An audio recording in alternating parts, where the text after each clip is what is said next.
Глава государства тепло поприветствовал гостей, особое внимание уделив предстоящему подписанию соглашения о порядке пенсионного обеспечения сотрудников таможенных служб. Очень символично, что в такой праздник приехали к своим коллегам и поздравить. И у нас без всякого преувеличения, не только для коллег, но и для всей республики, это историческое событие. С момента образования ведомства у нас не было такой поддержки. Поэтому с сегодняшнего дня наши коллеги переходят в другой режим и с другими социальными гарантиями.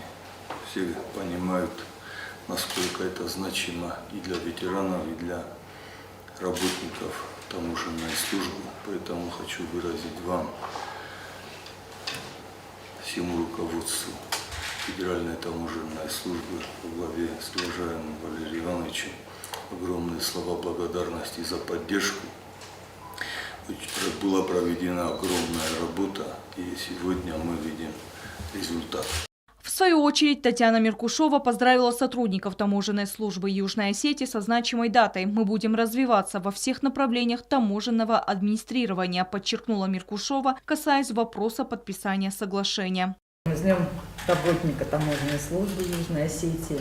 Нашей таможенной службы не оговорка, мы все таможенники, мы все то братство, которое работает на благо наших государств, на благо бюджетов, экономик и на благо наших граждан, конечно же. В этот праздничный день таможенные службы работают, сегодня мы подписываем соглашение. Для нас это так же, как и для вас, очень важный документ. Мы очень рады, что вышли на подписание. Направлено на повышение уровня социальной защищенности юго-осетинских таможенников, прежде всего, конечно, старшего поколения, которые были у истоков становления таможенной службы, которым, конечно, достойны и заслуживают, чтобы у них были определенные гарантии.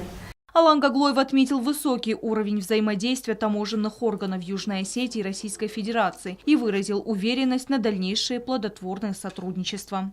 Когда и российская сторона, и юго-осетинская сторона проявляет ответственный подход, вот тогда мы видим конкретные результаты. Поэтому еще раз всех вас с праздником. Желаем вам добра, мира, удачи, успехов и, конечно, с учетом проведения специальной военной операции, очередной нашей общей победы.